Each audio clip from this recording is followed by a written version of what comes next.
กับบ่มืดเกินไปบ่หุ้มเกินไปว่าซะเอาตามความมันเหมาะสมของเฮาเลยเนาะเฮ็ดดีหลังจากเฮาเปิดยังเรียบร้อยเนาะเครื่องเฮาจะส่งเฮาก็ต้องมีบนมีฮาร์ดว่างมีแฮนด์ว่างนี่เนาะเอาตัวนี้เฮามาส่งมาวางอันนี้เฮาก็มาใส่วันใส่ตัวนี้เนาะนี่บ่ย่องใส่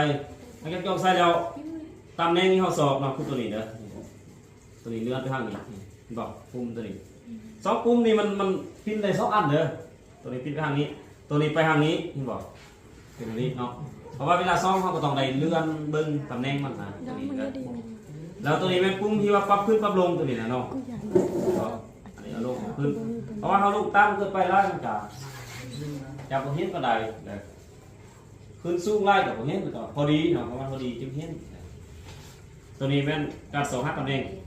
แล้ววันนี้การส่องหาเนาะจะมีเลนส์เนาะ